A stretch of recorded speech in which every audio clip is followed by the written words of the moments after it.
Bueno, pues les decía hace un momento, bienvenidas todas a esta reunión de religión y arte que será guiada por nuestra querida amiga Chandrasil. Me gustaría presentarla con ustedes, aunque sé que ya la conocen, pero bueno, es una muy querida amiga que, si mal no recuerdo, se ordenó en el 2017, ¿verdad? Aquí en Chintamani, de hecho, y la ordenación pública fue en el Centro Budista de la Ciudad de México.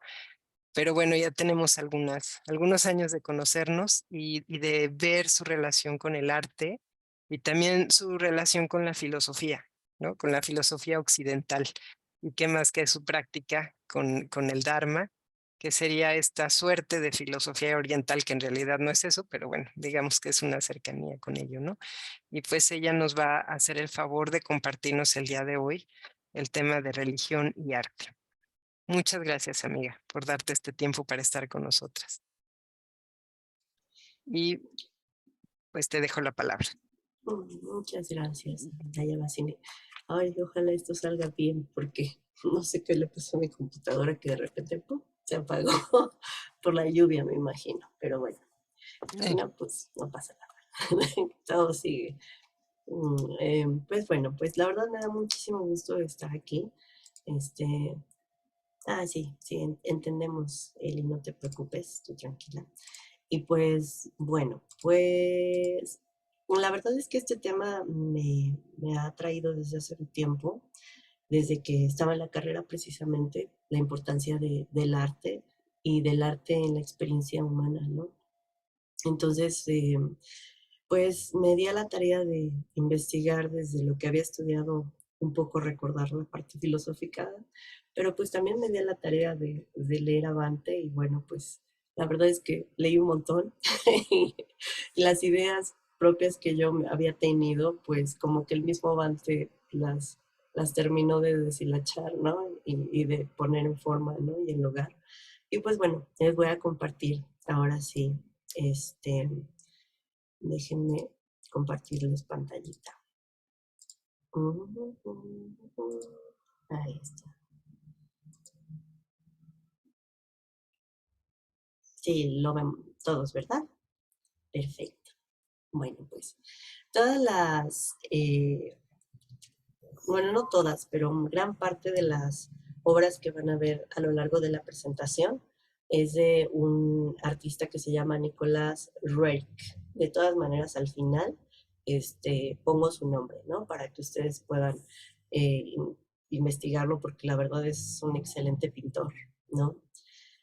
Pues bueno, antes que nada, pues también quería agradecer la invitación, ¿no? Abrir estos temas, porque creo que no son muy explorados todavía, ¿no? Como de una manera más profunda, más seria, en el sentido de nuestra práctica, ¿no? Y bueno, pues antes que empezar a hablar desde el enfoque del budismo, pues me gustaría platicarles un poquito de qué se entiende por religión, qué se entiende por arte, ¿no?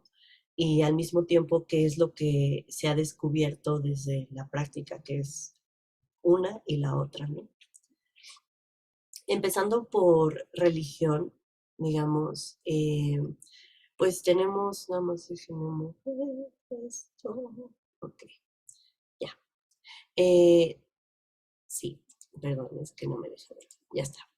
Pues tenemos que la religión se ve como esta parte de relegere, ¿no? Que Cicerón es el único que realmente hace esta etimología, ¿no? Que habla de ligar algo fuertemente, ¿no? Eso es lo que significaría, ¿no? Y en la religión occidental, digamos, ya los académicos nacidos desde el catolicismo, pues decían que era como ligarnos a Dios, ¿no? Religarnos a Dios. Sin embargo, bueno, pues hay que entender que la religión muchas veces nosotros que venimos más desde una cultura occidental y social, ¿no? Pues hace que nosotros sintamos que la religión es más eh, lo relacionado con los hacedores. ¿A qué se refiere esto? Es decir, a personas que pues no demuestran del todo digamos, esta conexión con algo trascendental, sino más bien es una conexión con una cuestión personal de interés, ¿no? Y hemos visto muchas personas llevando cuestiones, digamos, no actos de manera antiética, ¿no? A lo largo de pues de la historia, ¿no? Y eso ha hecho que a lo largo de los años, pues la gente se vaya, digamos, desligando de lo que significa una religión, ¿no? Occidentalmente podemos meternos a ver lo que significan las religiones. Generalmente ustedes van a encontrar a puros católicos, apostólicos describiendo lo que es una religión, ¿no? Entonces, es interesante, ¿no? Pues porque, pues yo desde lo que investigué y también desde lo que opino, yo creo que ustedes mismas lo han visto, algo que podemos ver en las religiones es que pues encontramos sistemas de creencias, de preceptos o mandamientos en su caso, y pues habla, y eso es muy importante, hablan de un principio y de un fin, ¿no? Es decir, un principio en una teología, es decir, cómo se hizo el mundo a partir de un Dios, de Teos, ¿no? O una ontología, ¿no? Cómo es que vienen los seres a este mundo, ¿no? Yo tuve la oportunidad de hacer una investigación profunda y escribir un libro para la Universidad La Salle, y una de mis compañeras me decía, pero ¿cómo es posible que no metiste a que la religión era Dios, ¿no? Y yo ya era budista, ¿no? Y yo así de, es que pues también hay religiones que no creen en un Dios, ¿no? Y una de ellas es el budismo, puesto que el budismo, si nos damos cuenta, tiene una cosmología, ¿no? Y también tiene un sistema de creencias y también da respuestas, si quieren decirlo, metafísicas, ¿no? Entonces, por esa razón, sí es considerado una religión más allá de un sistema de vida, ¿no? Muchas personas dicen que es una forma de vida, sí, definitivamente, porque tiene un efecto muy práctico, ¿no? Pero eso no significa que no tenga un sistema complejo, ¿no? De pensamiento que te lleve a conectarte con algo trascendental, ¿no? Y con respuestas desde el índole trascendental. Pero bueno, pues la verdad es que a mí lo que me encantó de todas las reflexiones de religión que encontré, evidentemente fue la de Bante. Y esta información la saco de una reflexión que él hace en el 2017, a finales, ya casi le faltaba un año para fallecer, y él hace una reflexión sobre el Grava Sutta, ¿no? Entonces algo que él dice es que, y ustedes de seguro ya lo leyeron, ¿no? Es que las religiones están autocontenidas, es decir, es imposible comparar una con otra, pues porque si nosotros, por ejemplo, estamos demasiado inmersos en el budismo y sabemos un poquito del catolicismo, ¿no? Pero no estamos completamente inmersos en él, realmente no podemos decir mucho al respecto. Podemos tener referencias, ¿no? Pero eso hace que pues yo no entienda a qué se refieren, ¿no? Algo de lo que él menciona es que todas hablan desde la verdad que poseen, ¿no? Y verdad entre comillas, Bante no lo maneja así, sino lo maneja desde aquellas religiones que sí aclaman tener la absoluta verdad, ¿no? Y él sí dice tal cual que por lo que una religión se defina desde los términos de otra, pues es injusto, ¿no? Entonces, esto es interesante para mí entenderlo porque entender religión, ¿no? Pues tiene que ver con esta inabarcabilidad, ¿no? La religión no se puede abarcar, cada religión es un mundo, cada religión, digamos, tiene un sistema, repito, de creencias muy, muy complejo, ¿no? Que sería imposible, es decir, no se ha creado un sistema de comparativo, tal vez sí descriptivo, pero comparativo, en el cual podamos decir, ah, esto es religión, ¿no? Y yo creo que podemos entender eso con otros conceptos tales como el arte, como la ciencia, como la ética, como la estética, ¿no? Es decir, es todo una rama de estudios, ¿no? Por algo, pues sí, o sea, no nos podemos nada más basar en la parte occidental, ¿no? Pero creo que es importante tomar esto, ¿no? Y de desde dónde viene. Algo que dice Bante y que no puse aquí en la reflexión sobre el Grava Sutta es que una de las cosas más bellas del Grava Sutta es el momento en el que el Buda decide reverenciar el Dharma, ¿no? Y es el momento en el que él dice, no hay nada, nada más grande que yo, no hay un Dios, no hay un ser más grande que yo, que puedo reverenciar, ¿no? Y él, y pues decide, voy a reverenciar el Dharma, ¿no? Y algunas personas dicen, pero ¿cómo, no? O sea, sí, no, ¿no? O sea, esta idea teológica o esta idea de ir hacia algo más grande o hacia anteponerse ¿cómo decirlo? Estar a expensas de algo más grande, ¿no? Pues suena raro, ¿no? Pero creo que no hay que verlo desde el enfoque católico que tenemos tal vez en nuestra propia vida, sino desde la idea que también Bante dice que, pues, es que no puedes vivir una vida plena sin reverenciar algo más grande que tú, ¿no? Pues porque finalmente reverenciando algo más grande es como tienes como esa estrellita que te guía para seguir un camino, ¿no? Ya sea un maestro o maestros o amigos, ¿no? O algo que tú digas, yo quiero estar ahí, ¿no? Yo quiero perfeccionarme, ¿no? Entonces de eso se trata, ¿no? No voy a llevar mucho en esto. A ver si. ¡Ay! No, ahí está. Bueno, pues ahora bien, el arte, ¿no? Por otro lado, desde la parte occidental, pues arte, pues es tecnos, ¿no? O algo con una técnica, ¿no? Pues hay muchísimas, digamos, descripciones de lo que es el arte, ¿no? Que si es de lo bello, que si causa placer, ¿no? Y hay una parte, investigué, que dice actividad humana mediante la cual se interpreta lo real, ¿no? Eso está padre, ¿no? Bueno, pues para mí, dentro de todo el descubrimiento que he hecho del arte, algo que me gustaría compartirles es un poquito lo que habla Heidegger del arte, ¿no? En arte y poesía en general. Y él dice que, digamos que el artista es el origen de la obra, ¿no? Y que estas dos componentes son tan importantes porque ambos originan un efecto. Y él tal cual dice un acontecer, un desocultamiento de la verdad. Es decir, uno llega, se presta enfrente de una obra de arte, ¿no? Y de repente, si estamos en un estado de receptividad, ¡pum!, ¿no? Abre un mundo que hasta ahora era desconocido para nosotros, ¿no? Pero es interesante porque hay momentos, no sé si les ha pasado, que ven una obra de arte y como que no la pelan, ¿no? Y de repente la vuelven a ver en otro estado mental o en otra actitud y ven algo diferente, ¿no? Y no es que la obra de arte haya cambiado algo, ¿no? Simplemente hay otro nivel que se abrió de receptividad, ¿no? Entonces es bien interesante esa parte que dice Heidegger, porque dice que lo sé, o sea, la obra en sí misma tiene sus partes de alumbramiento y de ocultación, ¿no? Que a veces depende de nosotros, ¿no? Y del modo en el que estemos abiertos, ¿no? Y bueno, pues podemos encontrar que el arte, aparte, esto no lo dice Heidegger, ¿no? Está llena de elementos, de valores, y se puede interpretar desde lo psicológico, desde lo social, desde lo histórico, pero lo importante, y yo creo que eso es lo más importante a rescatar en el arte, es rescatarla desde la parte, desde la experiencia, más allá de irnos hacia el sistema del mundo, sino es como empezar a definir nuestra propia meditación a partir de lo que dicen otros meditadores, ¿no? ¿Sí me doy a entender? O sea, digamos que el Buda no nos lleva a decir, bueno, este es el camino, yo te lo señalo, tú medita, ¿no? En tu propia experiencia y entonces descubre qué es la meditación, ¿no?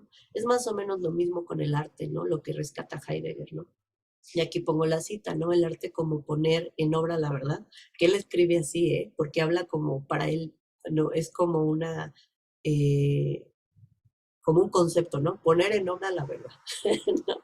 Es poesía, ¿no? No solamente es poética la creación de la obra, sino que también lo es su manera de la contemplación de la obra, ¿no? Pues una obra solo es real como obra cuando nos arranca de lo habitual y nos inserta en lo abierto por la obra, ¿no? Para hacer morada nuestra esencia misma en la verdad del ente, ¿no? O sea, Heidegger, lo que dice ya de lleno, y ya después ya no voy a hablar mucho de Heidegger, ¿eh? Es nada más esta diapositiva, es que, digamos, el artista tiene esa capacidad de adentrarse a la esencia del ente, ¿no? O la obra en sí misma. Entonces vemos algo diferente. Pongamos como ejemplo estos zapatos de Van Gogh, ¿no? O sea, todos vemos unos zapatos, ¿no? Pero él dice, a ver, aquí tenemos unos zapatos de una persona aparentemente pobre, porque están viejos y se ve que, no sé, alguien se puede imaginar la historia de los zapatos, ¿no? Están viejos, están sucios. Entonces, ¿de dónde vienen, no? Entonces, si vemos los zapatos en la realidad, ¿no? O imagínense zapatos parecidos en la realidad, pues dicen, son unos zapatos. Pero hasta que un artista no lo representó, como en este caso lo representa Van Gogh, es que como que prestamos atención a la esencia de lo que significan unos zapatos viejos, rotos y sucios. Como que algo está anunciando, algo está señalando, está diciendo, ah, como que muestra una realidad, ¿sí? Digamos, ese es lo importante de la obra de arte, que la obra de arte hace que cosas cotidianas que nosotros no vemos y que se nos hacen simples, de repente, ¡pum!, ¿no? Están mandando una señal, ¿no? Una señal. Están mandando, digamos, eh, pues nos están subrayando algo que existe en la realidad, ¿no? Que en este caso son estos condicionamientos, ¿no? Por eso me gusta mucho Heidegger, ¿no? Porque como que dices, híjole, sí. De repente llega un artista y te da una buena cachetada en la cara de algo que no habías visto, ¿no? Y bueno, pues ya me voy a ir directamente a la parte del budismo y cómo se conecta esto con el arte y con la religión, ¿no? Y ya todo esto me baso prácticamente en reflexiones personales, me baso mucho en Bhante, en el arte y la religión, me baso en él también en la sangha, hay una parte que dice el individuo, el artista como individuo, y también hay otro libro de Bhante que se llama In the Realm of the Lotus, que todavía no hay una traducción al español, que es una entrevista que le hizo un sueco, no, creo que era de Finlandia, un finlandés, ¿no? Hace mucho tiempo, en los 70, sobre el arte, ¿no? Entonces, pues más o menos yo lo que hice fue pues tratar de amalgamar lo más importante de todo eso, ¿no? Pero bueno, pues nosotros ya hemos visto como practicantes, ¿no? Que el budismo pues reconoce una realidad, ¿no? Lo vemos desde el camino octuple, a partir de las cuatro nobles verdades, ¿no? Y cómo se engloba con los 12 nidanas, etcétera, ¿no? Y algo muy peculiar es esta parte de la impermanencia, del sufrimiento, de la insustancialidad, ¿no? De las cosas, ¿no? Que nos lleva por ende a profundizar la naturaleza misma de las cosas, ¿no? Y aquí hablo de que, ¿por qué la ética nace de observar con atención las condiciones que llevaron a tal o cual acción o de tener tal o cual efecto? Pues no habla propiamente de un karma como el hinduismo, ¿no? De que si fuiste malo, te va a ir mal, sino habla de cómo ciertas condiciones, ¿no? Bastante complejas llevan a tal o cual efecto, ¿no? Y por eso es que nosotros mismos, pues, nos vamos transformando y vamos limando nuestra ética, ¿no? Por otro lado, ¿no? El budismo, a diferencia de muchas otras religiones, ¿no? Propone un modo de vida basado en el esfuerzo, ¿no? Por ver las cosas como son, por entrenar la mente, el corazón, desde las emociones positivas y también desde ver esta sabiduría de la realidad de las cosas, ¿no? Y hemos visto que no se trata de, bueno, pues ya, ¿no? Ya tengo emociones positivas, ya se acabó mi camino, sino que es una transformación ascendente, ¿no? Que va, y lo vemos en los nidanas, ¿no? Vamos subiendo, subiendo, subiendo, ¿no? Y que no es algo que me dicen, un mandamiento que dice tienes que subir, ¿no? Sino que es una lección desde la experiencia y uno lo va descubriendo, ¿no? Y vamos profundizando eso, ¿no? Esta parte es crucial, ¿no? Para entender por qué el arte se cuela en el budismo, ¿no? Entonces, por eso es importante. Y ahí les pongo una imagen muy bonita, igual de Nicolás Rerick, que está bellísima. Yo creo que hace alusión a Platón, ¿no? Que es este hombre que lleva los carros, ¿no? O también a la mitología griega, ¿no? Que es este dios que abre la mañana con el sol, ¿no? Pero bueno, pues cada quien ahí se puede. Ahí traté, ya les estaba poniendo todas las letras encima y le digo a mi hermano, oye, ¿cómo se ve? Me dice, pero ¿cómo se te ocurre tapar todo? No se ve. Ponlo a un ladito. Además, si luego se aburren leyendo, están viendo la obra, ¿no? Entonces, bueno, pues ya, se fue mi hermanito el que hizo ese cambio, ¿no? Y bueno, pues algo interesante que dice Bante, y sobre todo en el libro, en la entrevista que le hacen, es que él dice que el Buda tuvo además de, bueno, todo lo que acabamos de leer el budismo, tuvo una estrecha relación con la naturaleza, ¿no? Y lo podemos ver con todas las analogías que utiliza, ¿no? Para enseñar y dar pues sí, sus enseñanzas, para compartirnos el Dharma, ¿no? Tenemos, por ejemplo, los lotos, ¿no? El cielo azul, ¿no? Las nubes que van pasando, ¿no? Y podemos encontrarnos muchas otras cosas, ¿no? Y yo creo que a lo largo de la historia se ha visto la importancia de la naturaleza, ¿no? En la práctica del budismo, ¿no? E incluso decimos cuando nos sentamos hay que sentarnos como una montaña, ¿no? Inmóviles, ¿no? Y como si estuviéramos debajo de un árbol, ¿no? Entonces, digamos, es tener en cuenta que el Buda, como errante, así como sus discípulos, pues no es que estuvieran siempre en un lugar, siempre estuvieron en contacto con la naturaleza y en contacto con el cielo, con estos elementos, ¿no? Y entonces, pues parece ser que el Buda pues tenía esta respuesta hacia lo bello, ¿no? Hacia la naturaleza propia de las cosas, ¿no? Y es algo interesante que dice Bante en otra parte de sus textos, es que dice que pues parece ser que la respuesta a la belleza no es menor a la respuesta a la verdad y a lo bueno, ¿no? Y este lo pongo como reflexión porque pues tal parece ser que están comunicados entre sí, ¿no? Y hablo de belleza, no en el sentido de que sea bonito. Eso es, lo quiero subrayar, ¿eh? Porque la belleza, uy, no, es inmensa. Hablo de la belleza en el sentido de realmente verlo con una mente iluminada, ¿no? Lo podemos ver como desde los 5 Budas, ¿no? La belleza es mucho más profunda, ¿no? El mismo Padmasambhava Vasivo en los campos crematorios a observar la putrefacción de la muerte, ¿no? De los cuerpos ante la muerte, ¿no? Entonces podemos decir que más bien dicho, la belleza responde tal vez a ver una naturaleza de las cosas, ¿no? No necesariamente esa idea conceptual que nosotros tenemos de lo bello, ¿no?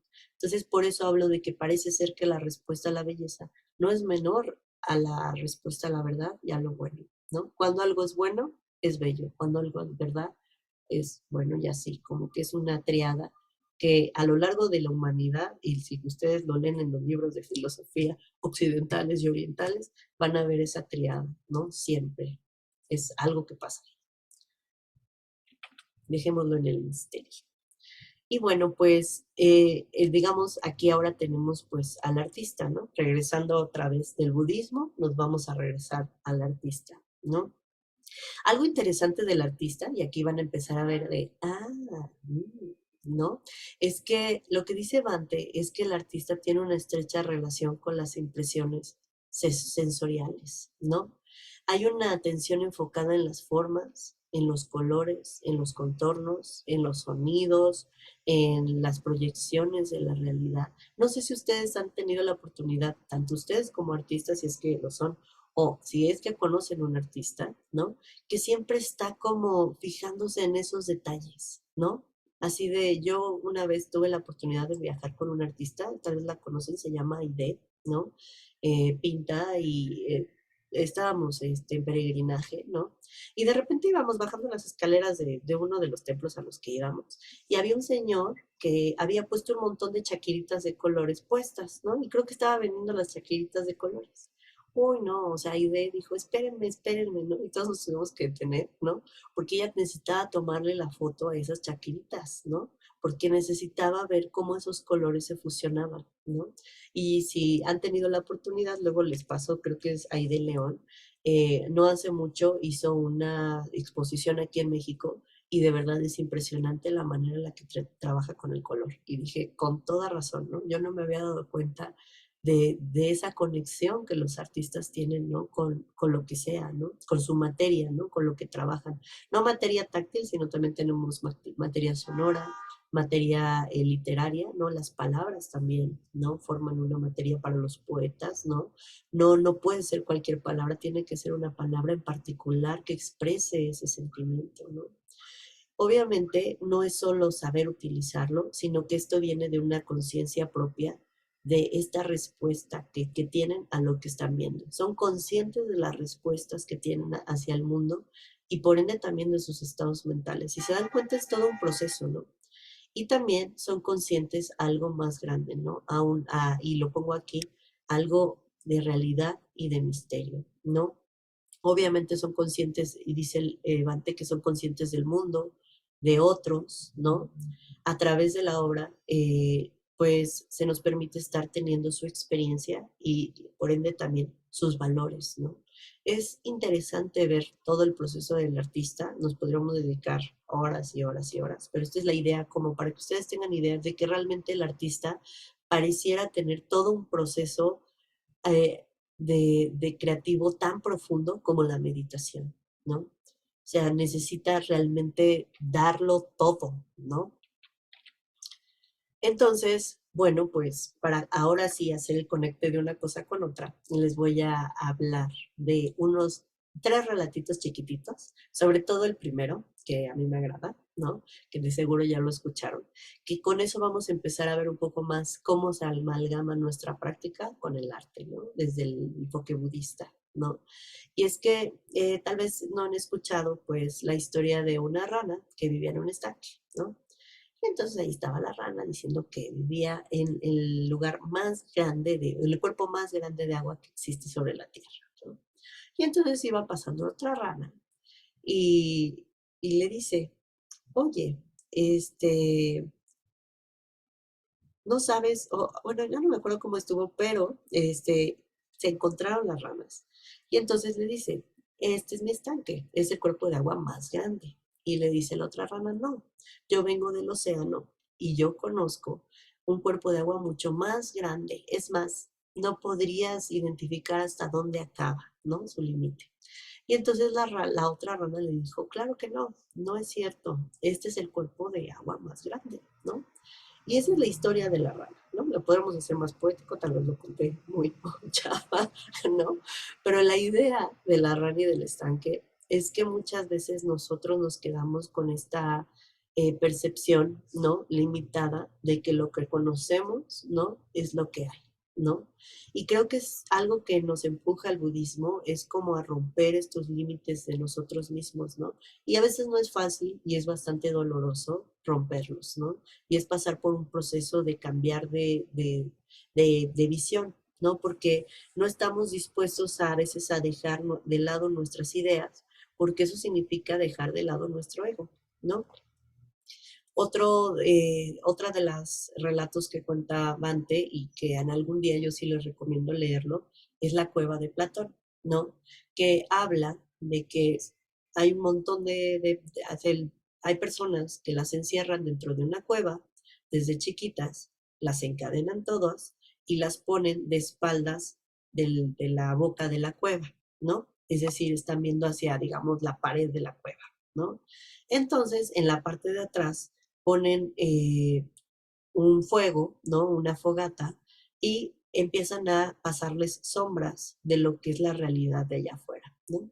Entonces, si le preguntas a esas personas que han vivido toda su vida cómo son los seres humanos, te van a describir la forma humana que ven reflejada como sombra, pero no propiamente conocen cómo es el ser humano, ¿no? Y pueden tal vez significar y tener su propio lenguaje a partir de lo que ven ellos en estas sombras, ¿no?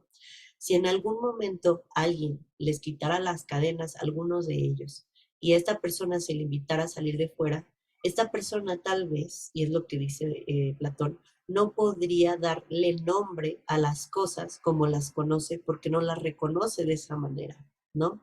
Entonces, lo que cuenta Platón es que a veces estamos tan encerradas en ciertas condiciones que cuando salimos de esas condiciones y vemos lo mismo, pero de otra manera, no podemos darles nombre, ¿no? Esa es muy, muy buena analogía, más bien es un libro, ¿no? Casi, casi es para llevárselo y con calma, porque ya ves que luego los filósofos son medio complejos, sí, pero es recomendable, es bastante recomendable leerla, ¿no? Y la tercera, yo creo que también la han visto, es de los ciegos y el elefante, de un rajá que invita a unos ciegos, ¿no? A, a sentir un elefante en diferentes partes, ¿no? Y les pregunta qué sintieron y unos dicen, no, pues yo siento unas que el elefante es una serpiente y otros dicen, claro que no, es una columna y otro dice, claro que no, es un globo, ¿no? Es decir, cada uno habla respecto a la experiencia física, ¿no? De lo que siente. Este es un cuento zen, ¿no? Del budismo. Y entonces nos damos cuenta, y esto se ve en varias parábolas del budismo, y no solo eso, de muchas culturas, como le acabo de decir con Platón, es que tenemos dos lados, ¿no? A veces vemos partes iluminadas limitadas, y a veces vemos partes limitadas y no iluminadas, ¿no? De nosotros, ¿no? Lo que propone el budismo finalmente es que tenemos que expandir nuestra conciencia y empezar a romper estas cosas que nos limitan a no ver la naturaleza de las cosas, ¿no? Por ejemplo, hoy en la mañana me levanté, yo que quiero ser mamá este año, a ver si se me hace. este, y entonces yo me quedé pensando, ¿no? Así de hoy, pues mi mamá, o sea, yo siempre dije, ay, tuve una infancia feliz, ¿no? Y mientras estaba, no sé, cocinando, algo pasó, hubo un momento como de percatación que dije, oye, yo fui tan feliz con mi mamá, siempre era mi ilusión que me viniera a ver y que me viniera a vestir en las mañanas, ¿no? Dije, qué importante es para los niños esa conexión con la mamá, con la madre, ¿no? Y fue como una percatación tan fuerte, ¿no? Que dije, híjole, qué tareota, ¿no? Qué tareota de la de los primeros años.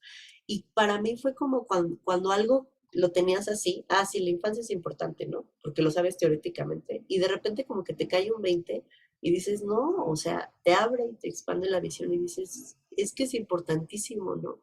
No porque lo lees, sino porque lo sientes desde el corazón, ¿no? Entonces, digamos, uno constantemente a partir de estas percataciones va renunciando a esta idea, ¿no? De la realidad y por ende también a la idea de un yo, ¿no? ¿De un yo en qué sentido? En el sentido de que pues yo como Chandra Siri soy de pelo largo, ¿no? Pues no sé, chance un día me dé alopecia y pues ya lo deje de ser, ¿no? Es decir, nos vamos desapegando de la idea de nosotros mismos y el budismo finalmente, o más bien dicho el Dharma, no me gusta llamarlo tanto budismo, sino el Dharma, es el que nos lleva a desapegarnos, ¿no? De la idea como son las cosas, ¿no? Entonces, si nos damos cuenta, a raíz del proceso del artista y también a raíz del proceso propio del practicante del budismo, pues ambos los conecta este proceso de develación y profundización de la experiencia, ¿no? Hay algo que se devela y que podemos ver desde el artista que algo nos está diciendo completamente. Si vemos en este cuadro igual de Nicolas Roerich, pues vemos estos camellos, ¿no? Y nos podemos imaginar toda una historia de lo que es, ¿no? Y cada quien tiene su idea de la historia, pero por lo menos nos está reflejando un momento en particular, un presente, ¿no? Es decir, eso es lo bello, ¿no? Del arte propio en general, ¿no? Algo, y bueno, pues, ay, perdón, no, ya, pues el arte, ya después de todo lo que mencioné, el mismo Bante la expresa de esta manera. El arte para él es la organización de impresiones sensoriales en formales relaciones placenteras. Suena un poco así churrigueresco, pero también Bante es así, ¿no? Que expresan la sensibilidad del artista y comunica a su audiencia un sentido de valores que puede transformar su vida. Personalmente, de todas las definiciones de arte, no es porque quiera demasiado a mi maestro, pero en realidad también, ¿no? Es la que encuentro más satisfactoria, ¿no? Es decir, claro que es una organización de impresiones sensoriales por las cuales pasa el artista, y yo pondría placenteras y yo creo que incluso dolorosas, ¿no? Porque hay obras de arte que te llevan a un nivel de percatación del sufrimiento, ¿no? Entonces yo ahí le pondría y dolorosas, ¿no? O hedónicas, si quieren, hedonistas, no sé, qué tenga que ver con la sensibilidad, ¿no? Que representan y expresan esa sensibilidad, ¿no? Por un lado, el artista y su obra, ¿no? Nos permite una expresión, una expansión, ¿no? A través de su trabajo, ¿no? Y por otro lado, el espectador logra ir más allá de sus límites de entendimiento de la idea del mundo y del yo, ¿no? Es decir, aquí, hasta ahora lo que hemos platicado, ¿no? Y con todo lo que he compartido con ustedes, aquí yo me puse a pensar, híjole, ¿qué tipo de arte me estoy metiendo en la cabeza? ¿No? O sea, porque ahí uno se da cuenta de hasta dónde realmente quiero expandir mi mundo, ¿no? Y bueno, no es que yo personalmente me lo esté metiendo en la cabeza, la verdad es que mis condiciones lo hacen como así, porque yo trabajo en la central de abastos, ¿no? Y obviamente ahí ponen música de todo tipo. Y uno dice, ah, bueno, no pasa nada, ¿no? Pero luego ponen estos corridos, ¿no? De que ya saben, de narcocorridos, ¿no? Y te cuentan unas historias terribles, ¿no? Y sí, sí, sí te conectan con algo y sí te abren una realidad, ¿no? Pero también te das cuenta de que hay como arte, digamos, que te lleva a un nivel de refinamiento, ¿no? A conectarte con algo trascendental. Y hay arte incluso que te puede llevar a niveles como más bajos, ¿no? Es decir, incluso depresivos, ¿no? Entonces es interesante, yo esto se los dejo a ustedes, ¿no? Es una reflexión yo creo que personal de cada uno. Creo que esto no se le puede dar como una definición de lo que se tiene que hacer, ¿no? Yo creo que el arte es tan compleja, ¿no? Que uno tiene que darse a la tarea de cómo quiere descubrir el arte, por muy buena o mala, entre comillas, ¿no? Y bueno, aquí se lo puse completamente en negro para prestar atención. Y bueno, pues hay 4 categorías, ¿no? De la unión del arte con la religión que el mismo Bante hace, ¿no? Con el sentido de lo trascendental. Yo lo puse aquí tal cual, porque él nada más dice, hay 4 categorías de arte, pero creo que es más complejo de lo que parece, ¿no? Yo me voy a detener más en las 2 últimas, pero bueno, pues pongo las 4, ¿no? La primera él dice que existe el arte no religioso ni espiritual y que no tiene ningún efecto. Yo supongo que ese es el tipo de arte, tal vez de publicidad, ¿no? Pero no quiero dejar de lado a los pobres diseñadores, porque mi hermano es diseñador, ¿no? Y yo sé el corazón que le pone, ¿no? Y claro que están comunicando algo, incluso hay cosas espirituales. Tal vez yo me refiera como a personas que no se consideran artistas y fue su trabajo y nada más tienen que hacer un copy-paste o, ay, dibújale ahí y ya, ¿no? Es decir, no sé, que no tiene corazón, digamos, de hacer. Se lo pidieron al niño que hiciera un dibujito y lo hizo, pero no tenía ganas. Así es lo que yo digo que es el primero, ¿no? Para no meterme en otras cosas, ¿no? El segundo es que él dice que es arte religiosa, pero que no es espiritual, que también carece de algún efecto. Este me dio mucha risa, pero tiene razón. Y él dice que, pues a veces, no sé si ustedes han encontrado como figuras, ¿no? Cuando éramos chiquitos que íbamos a la iglesia, bueno, yo que iba a la iglesia, ¿no? Y que te entregan el panfletito y ahí te vienen pues las imágenes de la Virgen o de Cristo, ¿no? Y ahí las ves como si fuera ilustrativo, ¿no? Pero como que no te causan nada, ¿no? Y hasta están como técnicamente deficientes, ¿no? Así como medio chiquitos, ¿no? Y ahí está. A eso se refiere Bante, ¿no? Pero por eso, repito, no me quiero meter mucho en eso, porque puede ser muy controversial, ¿no? Pero las 2 últimas me parecen muy importantes, ¿no? Y es, una que no es religiosa, pero que sí es espiritual y que tiene un efecto de expansión. Les voy a poner un ejemplo, ¿no? Ahorita que terminemos con la otra. Y la otra que es religiosa y espiritual y que tiene una fuerza inexplicable que nos impulsa a querer llegar ahí, ¿no? Y yo creo que lo hemos sentido con los arquetipos, ¿a poco no? O sea, que vemos, no sé, una tara verde, ¿no? Y dices, wow, ¿no? O sea, hay algo que te lleva al borde de la lagrimita, ¿no? Con los mantras, por ejemplo, hay algo que te mueve, ¿no? Y entonces a eso se refiere Bhakti, ¿no? Les voy a poner un ejemplo de algo que yo personalmente del mismo artista considero sí espiritual, pero no religioso, ¿no? Pues porque te lleva a pues no sé, como unos vikingos, ¿no? Y ahí ves el mero vuelo de las aves, ¿no? Y como que te lleva a esa sensación de estar ahí, ¿no? Y de estar en el mar y de estar en los colores, ¿no? Eso es muy bello. Uno de los ejemplos que pones también, Bante, son las montañas representadas con tinta china que ponen en la cultura asiática, ¿no? Y que pues te imaginas en medio de esas montañas y en medio de la neblina, ¿no? En todo eso, ¿no? Otro ejemplo, pero para mí podría ser también un ejemplo, pero este sí, hablo de que es religioso y al mismo tiempo es espiritual. Tenemos una persona ahí, no sé si es budista o no es budista, ¿no? No sé, la verdad es que creo que Nicholas Roerich ni siquiera era budista, pero pinta un montón de cosas budistas y es impactante, ¿no? Pero alcanzamos a ver, este cuadro es bellísimo porque vemos a esta persona meditando, ¿no? Y cómo está enfrente de una montaña, ¿no? Y esta serpiente que la rodea, y hay algo ahí, algo pasa, ¿no? Con la meditación. Esto me recordó mucho cuando el Buda fue, enrollado por este rey, ¿no? Naga, ¿no? Mucha linda, ¿no? Y que le puso encima pues su capote y habla de estas partes psíquicas que el Buda es capaz de trascender, ¿no? A partir de su vida espiritual. Entonces, lo que me gusta de Nicholas Roerich es que va un poco más allá, ¿no? Y bueno, pues aquí esta es una más evidente, ¿no? Y también es del mismo artista, Nicholas Roerich. Y bueno, pues creo que la obra habla por sí misma, ¿no? Y pues, no sé, es como estar en medio de la caverna, ¿no? Que es a veces en la caverna de nuestro corazón, ¿no? Y encontrar ahí el Buda, ¿no? Y pues, no sé, cada quien puede encontrar su propia interpretación, ¿no? Pero me pareció bellísimo, ¿no? Bueno, pues voy a seguir.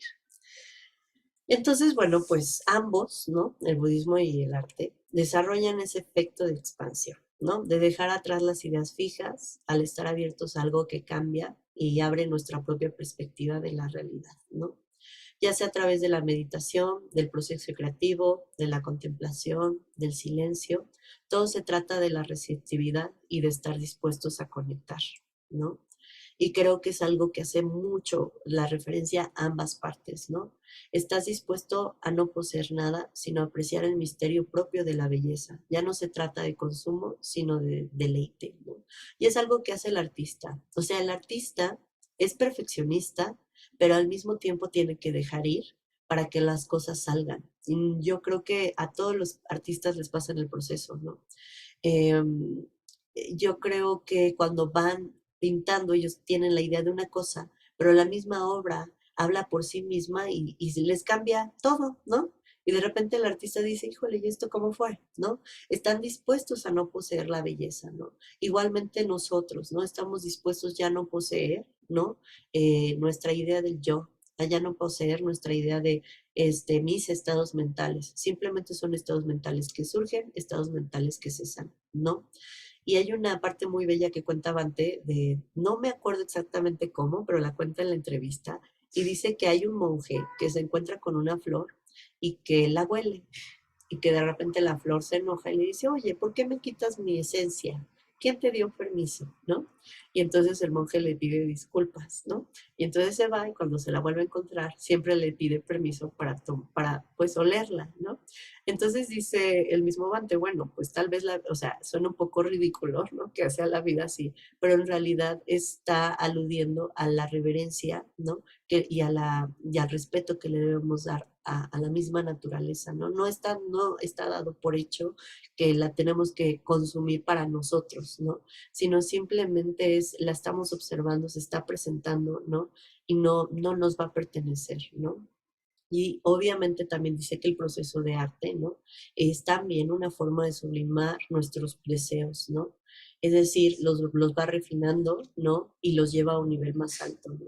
Y creo que tanto el artista como el discípulo o monje, yo creo que lo han visto así. Yo me acuerdo que lo veía mucho en los monjes, no sé, benedictinos o los monjes del catolicismo, de que hablan que precisamente el celibato es una manera de refinar de sublimar los deseos para ponerlos al servicio de algo más grande, ¿no?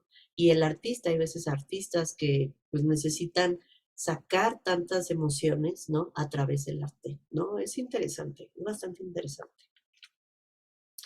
Y entonces, pues dentro de este nivel de expansión, ¿no? Tenemos que el individuo va más allá de lo que cree que él es, ¿no? O de lo que cree la naturaleza es, ¿no? Tanto el arte como el budismo proponen esto, ¿no? Una expansión hacia arriba, hacia los lados y hacia abajo, ¿no? Una sensibilidad hacia arriba, una profundización y hacia arriba, y lo dicen muchos textos del budismo, es una cuestión de sabiduría, ¿no? El conocer hasta dónde llega la realidad de las cosas. Y yo lo puse, no lo dice el budismo, ¿no? Hacia abajo yo creo que es el desapego, ¿no? Porque es el desapegarte, ¿no? De estas cosas oscuras y de no entenderlas, ¿no? Entonces, pues lo pondré como entre desapego y misterio, ¿no? Y también sabiduría, por supuesto. Y a los lados, ¿no? Pues se habla desde el lado del arte de que es una simpatía y una apreciación, ¿no? De las cosas como son. Pero también en el budismo hemos visto que cuando es una expansión horizontal es porque somos compasivos, somos no solo apreciamos, sino también tenemos empatía por otros seres y por lo tanto hay un amor incondicional. Entonces es interesante cómo Bante hace como todo este análisis y sistema como para darnos a entender que de verdad el arte está apuntalando algo más profundo de lo que parece, ¿no? Están muy unidos el arte y el budismo, muy, muy unidos, ¿eh? Demasiado unidos. Y les pongo esta obra de arte de Frida Kahlo, porque precisamente yo no entendía esta parte, a veces a mí me cuesta esta parte, la verdad, yo hago mucho meta bajanda, ok, hago muchas cosas, pero les soy sincera, a veces me cuesta trabajo, ¿cómo es que uno se expande? ¿No? ¿Cómo? No lo entiendo, ¿no? Y creo que esta obra de Frida Kahlo me hizo expandirme más en esa parte de empatía, ¿no? Y a través de su arte lo veo, ¿no? Podemos empatizar con su dolor, podemos empatizar con el momento, porque esto habla de cuando ella tuvo un aborto muy fuerte, ¿no? Estuvo a punto de dar a luz en una parte muy importante de su vida, y hasta te ponen en qué año, en qué mes y en qué hospital, ¿no? Y te lo ponen tal cual, cómo fue su vivencia en ese momento, ¿no? Y nos podemos conectar con ella, ¿no? Y aunque técnicamente hablando unos no digan, bueno, es que no pinta como otros artistas, ¿no? Sí tiene una gran capacidad de expresar el color, ¿no? Te llama la atención, te mueve, ¿no? Entonces era algo que les quería compartir, ¿no? Y bueno, pues al parecer el discípulo y el artista están abiertos a las cualidades propias del mundo, ¿no? Y se trata de que ambos están en un proceso de refinamiento y de aspiración hacia ir hacia arriba, ¿no? En el que la idea del yo ya no tiene cabida en la experiencia, sino algo mucho más grande, o en que la idea de lo que el artista siente ya no depende de él, sino depende de algo más grande con lo que se está conectando, ¿no? Y yo creo que vuelvo a poner una y otra obra de Nicholas Roerich porque, híjole, me parece bellísimo cómo representa este caballo con las tres joyas en su lomo, ¿no? Es impresionante y todos los colores, ¿no? Y ya, esta es la última. Entonces, pues de eso se trata, ¿no? Que el artista y el practicante, al parecer, tienen una práctica, una disciplina, una receptividad, una fluidez, una intuición, ¿no?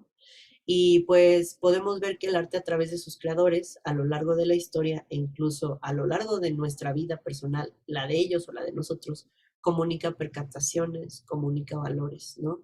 Hemos visto cómo el arte, ¿no? Vino a ser un parteaguas y de un antes y un después, el que incluso estaba avanzado a su tiempo, ¿no? Como fue el caso de Van Gogh, fue el caso de Monet, del impresionismo, y si nos metemos en el arte mismo, nos damos cuenta de que muchos artistas no fueron apreciados en su momento, ¿no? Como hubieran ellos querido, ¿no? Entonces, pues realmente el arte es encontrar tesoros dentro del camino o dentro de las experiencias estéticas y que tenemos que estar abiertos a la transformación que el arte misma nos puede dar, ¿no? Y uno diría, entonces el artista ya está bien iluminado, ¿no? Ya, ¿no? Ya lo tiene todo, ¿no? Y pues dice Bante, no, ¿no? Aquí el artista pues tiene dos entidades, ¿no? Identidades. Una que se separa de un yo que tal vez no está refinado, ¿no? Y pues se conecta con algo más grande, ¿no? Pero definitivamente el discípulo sí busca esta unión entre lo emocional, lo intelectual y lo volitivo. Lo único que está diciendo Bante, ¿no? Es precisamente echarle un ojito al arte, porque el arte realmente nos puede transformar, ¿no? Y les quiero nada más leer un pasaje para terminar del Camino de las Nubes Blancas, ¿no? De este Lama Govinda, que también fue amigo de Bante y que ambos tenían muy, muy, muy bonita relación. Y pues aquí, más bien dicho, él como artista, porque Lama Govinda también fue un artista que se dedicó a hacer peregrinajes a lo largo del Tíbet y a dibujar lo que veía, ¿no?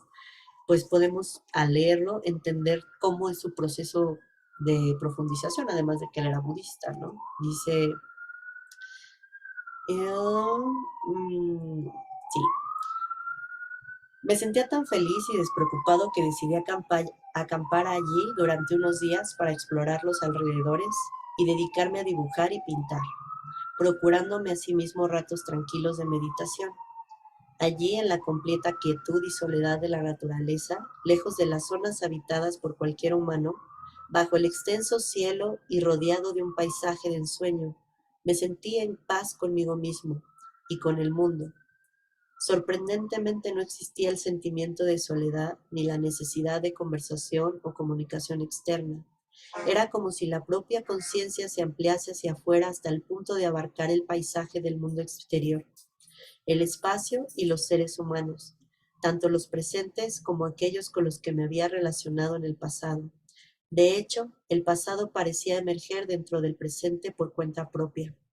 Observé esto último, especialmente al más pequeño aumento de humedad, cuando el aire se hacía pesado o sofocante, cuando surgían formaciones de nubes y más aún cuando el cielo estaba encapotado, ¿no?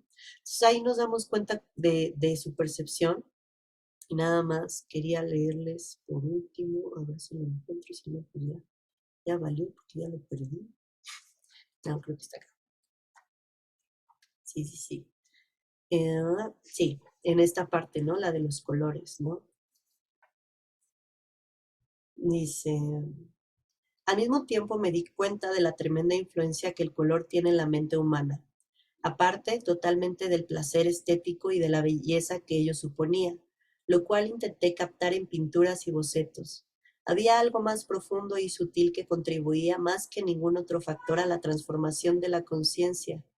Es por esta razón que la meditación tibetana, y de hecho todo lo tántrico, otorga tanta importancia a los colores.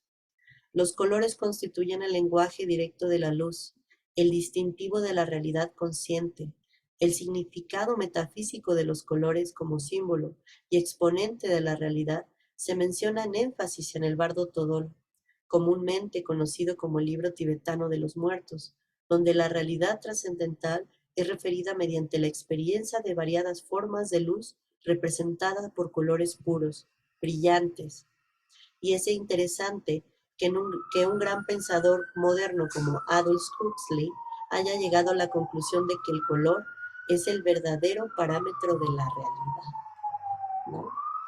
Entonces, es interesante porque así como Lama Govinda habla del color, cuando vamos y vemos ay, esa entrevista es buenísima, la que le hace este finlandés a Bante, ¿no?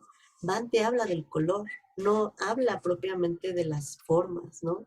Y le preguntó, ¿qué tipo de arte te gustaba? No, pues tal. Y yo lo veía así en internet y decía, pues no está tan bonito, ¿no?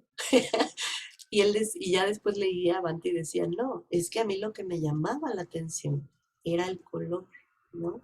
Entonces, bueno, pues quiero terminar con esa parte, ¿no? De decirles que la apreciación del arte va más allá de lo que nos han dicho que es apreciar el arte, sino que es apreciar a qué nosotros resonamos cuando vemos el arte, ¿no?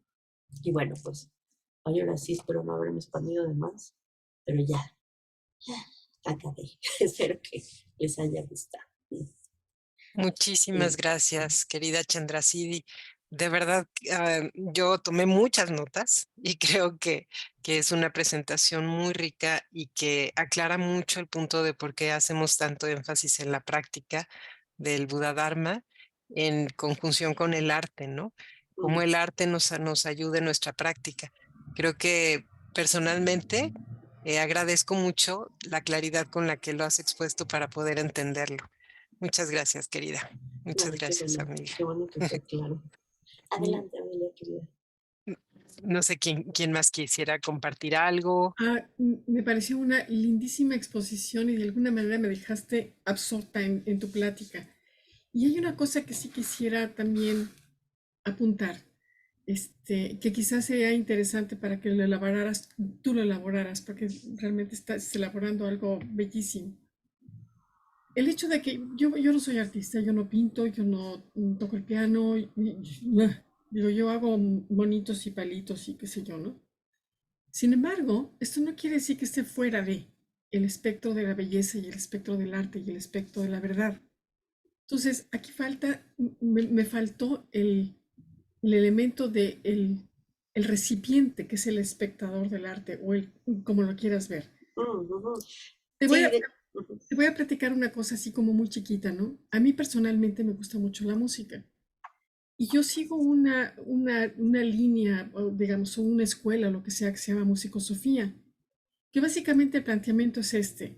Hay escuela de música para compositores, para gente que toca vamos, que maneja un instrumento, etcétera.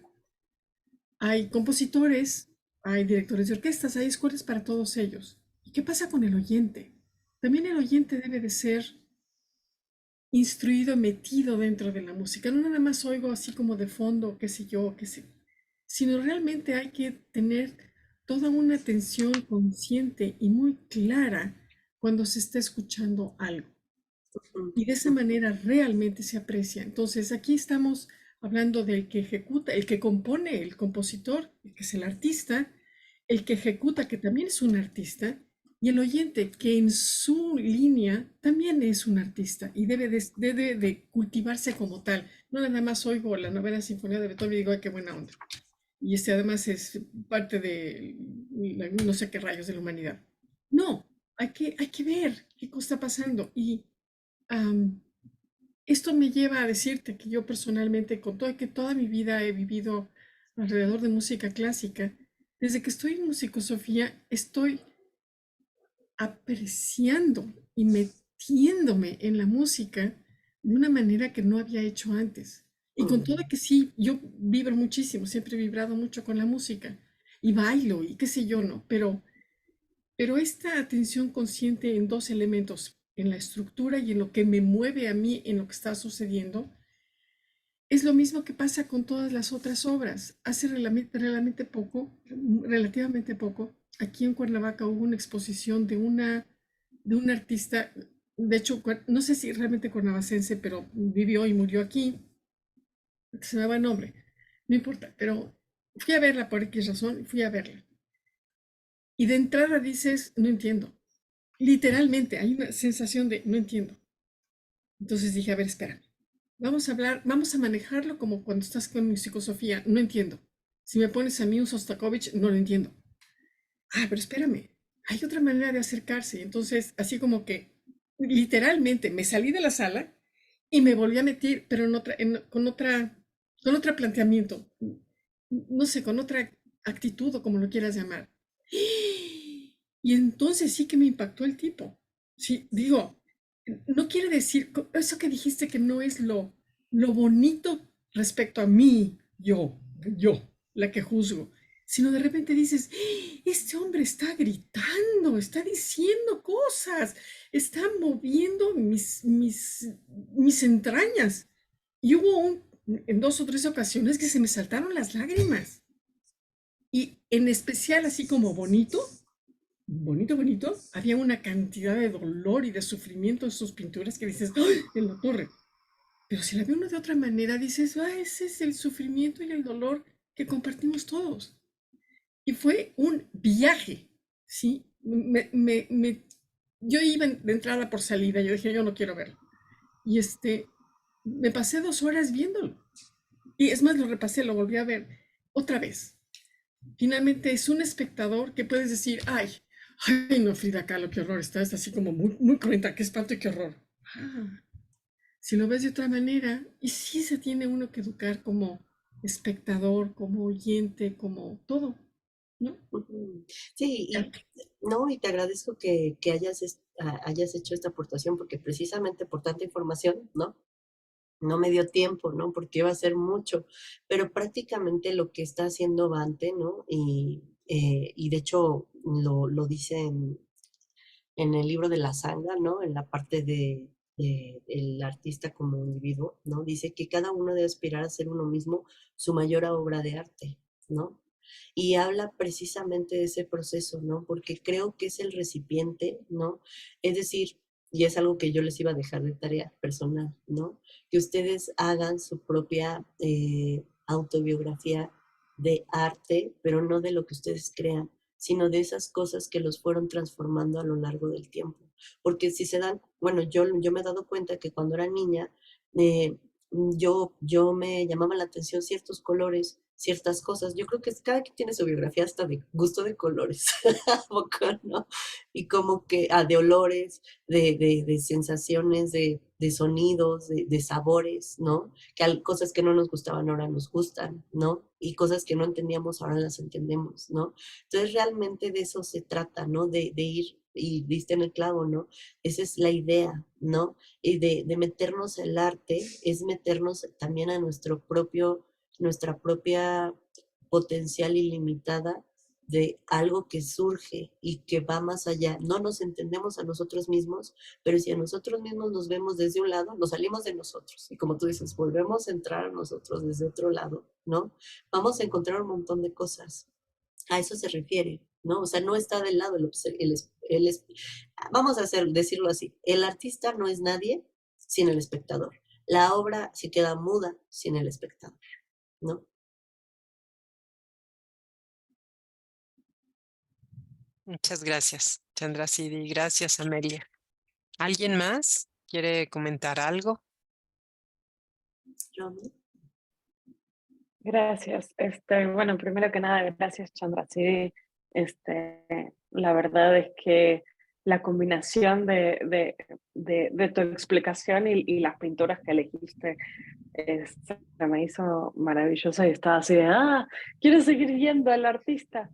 Em, y la verdad es que mi experiencia, sobre todo en los últimos años, en donde he estado buscando la exploración del artista que llevo adentro, que de chiquita empezaba con grafiquitos y hoy es algo que realmente incluso se, o sea, se me, ¿cómo explicarlo? Como que se me manifiesta dentro de las meditaciones diciéndome, píntame, ¿no? O sea, es algo que está empezando a ser como cada vez más fuerte.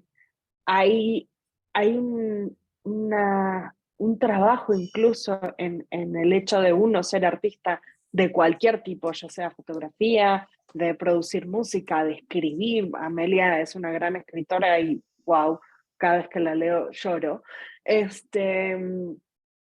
Y en eso realmente hay una exploración maravillosa de quién uno es, eh, de tratar de comunicarse con otros más allá de incluso las palabras, aunque sea algo escrito, ¿no? Porque estamos evocando algo que va más allá, ¿no?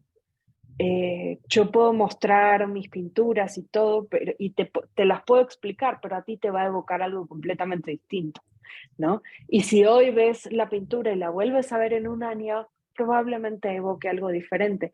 Y probablemente a mí, que las he pintado, me evoque algo diferente, ¿no? Y me resonó mucho cuando dijiste esto de que la obra se empieza a manifestar, ¿no? Eh, Me pasó de estar haciendo una pintura y que tenía en mi cabeza como un determinado fondo, y a medida que fue pasando la pintura como que me fue pidiendo algo diferente, ¿no? Y terminó siendo pinceladas como más cuadradas, por así decirlo.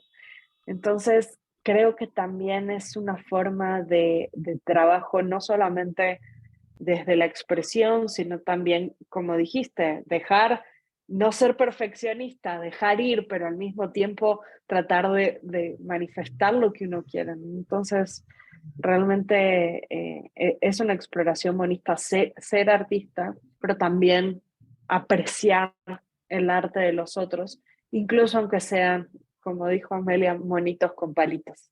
O sea, Sí, ella dice que no es artista, pero escribe divino, pero bueno. ahí está, ¿ves, Andy? Sí, y algo que me recuerdas también en decir es que muchas veces también el arte nos acompaña en momentos de nuestras vidas importantes, ¿no? O sea, hay momentos dolorosos que tal vez no los entiende nadie más que algo, ¿no? A mí en particular, ¿no? Me acuerdo que se fue Surya Lila, ¿no? A vivir a España, ¿no? Y yo vivíamos muy cerquita, ¿no? Y éramos así como las amiguitas que siempre nos veíamos para tomar el café y se va a España y para mí fue tan doloroso, ¿no? Que solo un disco, ¿no? Que por cierto ya escuchó Romina, ¿no? De un disco que se llama, ya ni me acuerdo, siempre se me olvida, Adam Torres, ¿no? Es un chavo que ni es famoso, lo buscas en YouTube y tiene 200 seguidores, pero algo tuvo que fue, ¿no? Que su música fue la que me fue sanando, ¿no? A lo largo de cierto tiempo, ¿no? Entonces te das cuenta de que el arte, ¿no? También puedes tenerlo como un proceso de terapia cuando no puedes meditar, ¿no? Pero puedes escuchar música, puedes contemplar algo, ¿no? Que te lleva y que te entiende, ¿no? Como un portal de conexión, ¿no? Ujú. Pues muchas gracias, nuevamente, querida Chandrasidhi. Creo que nos llevamos una tarea bien importante. Yo me voy muy inspirada y muy agradecida por esta velada Ay, pues qué bonito. artística y tan significativa. Entonces, pues bueno, la tarea es la la autobiografía del arte, ¿no? Ujú, sí. Pues muy bien. Pues ojalá que nos acompañes nuevamente para que te demos nuestra tarea y Ay, la sería muy podamos linda. conectar, ¿no? Sí, creo que este tema está padre incluso como para, no sé, mandar una lecturita y comentar al respecto de ella, ¿no? Porque el mismo, o sea, es demasiada la información que lanza el Sí, propio Bhante Sakalakshita. La mayoría de la información, perdón, la saqué de lo que él dijo, ¿no? Entonces, claro. ujú, Pues es sí, sería importante. buenísimo ir La profundizando de entrevista, tu mano. la entrevista en dónde la podemos, La entrevista es buscar? un libro que compré, no sé si esté pero solo está en inglés. Se llama The Realm of the Lotus. Ah, The Realm. The Ok. Realm of the Lotus, de Henry, no sé quién, déjenme. Quieren, voy por el libro, espérenme, no me tardo.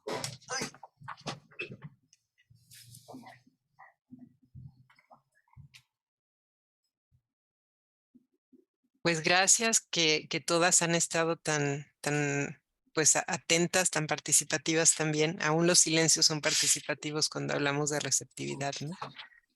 Muchas gracias a todas. Es un libro que compré allá, es de Winged Horse, ahí está. Ah, In the Realm of the Lotus, es Ah, In the India. Realm of the Lotus. In the Realm. Encontré una plática, ¿no? en Free Historia, no sé si sea similar, pero Tal vez sí, la grabaron, es la misma y aquí está el libro. Ujú, Ah, sí, sí, está sí. bien. Ujú, Buenísimo. este es el texto. ¿No? ujú. Y deberían traducirlo al español porque la verdad está súper bonita y se lee así rapidísimo. Ay, gracias por pasarnos ujú.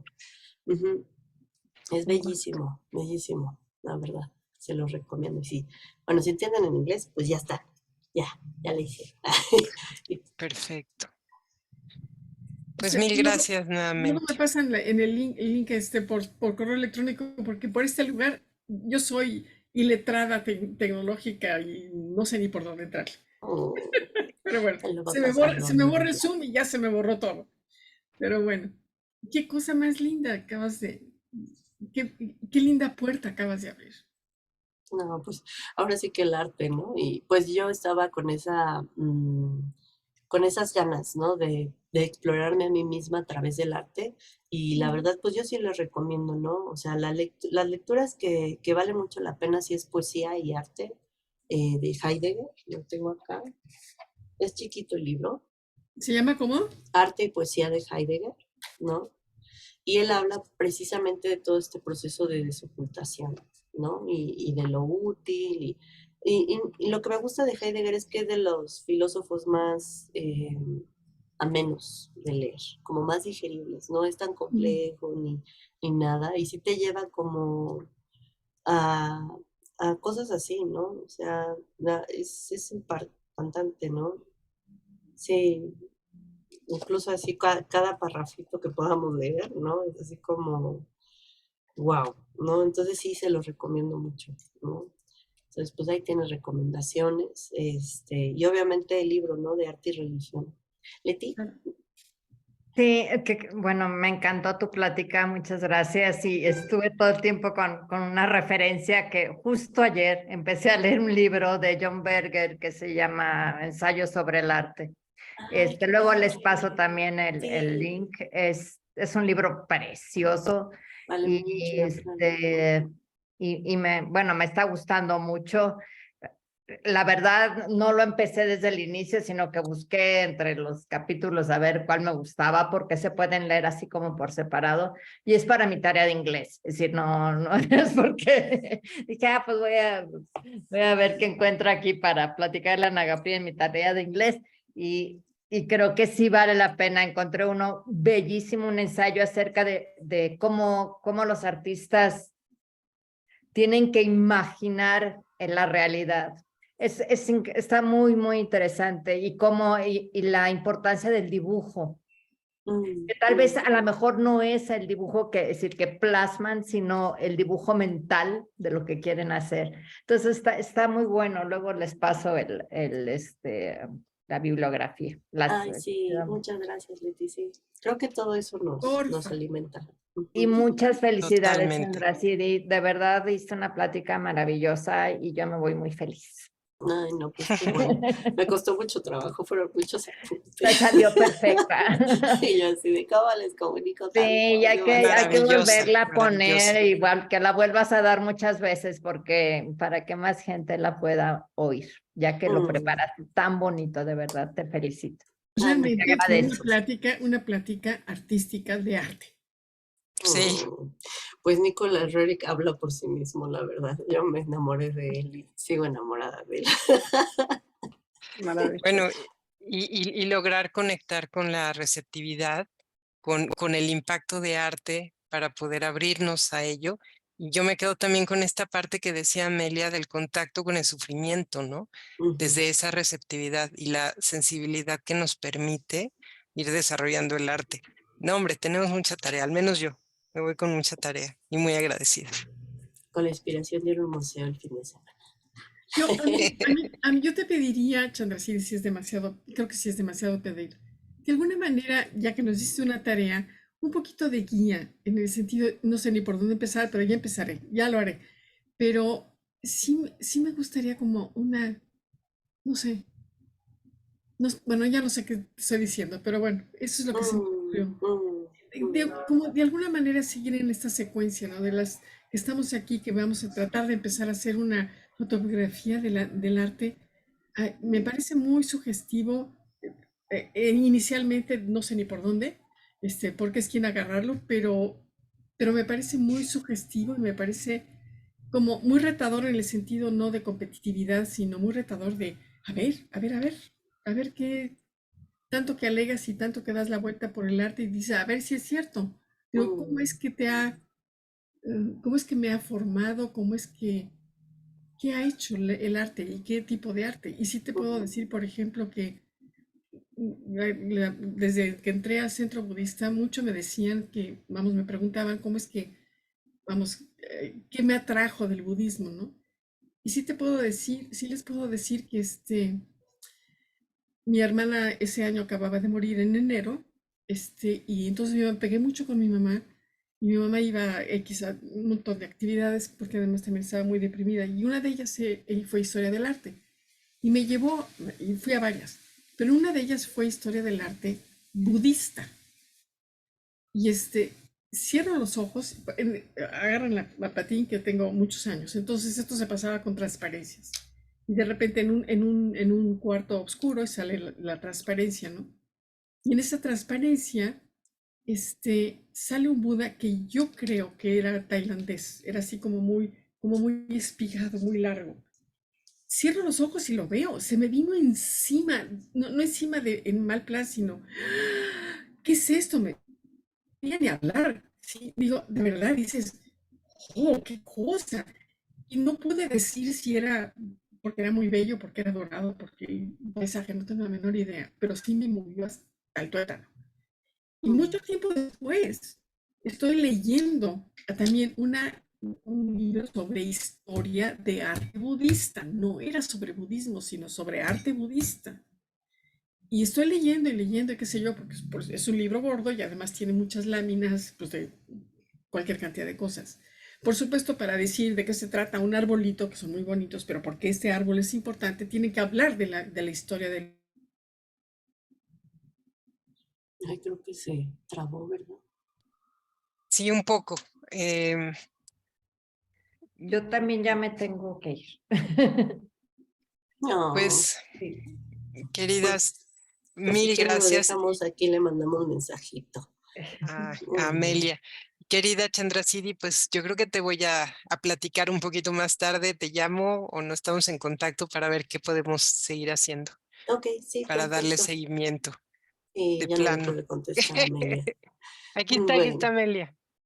Bueno, Amelia, ya se nos estaba yendo el internet. Ya Perdón. casi pues estamos Claro. cerrando, pero mil gracias Amelia por tu interés. Gracias Leti.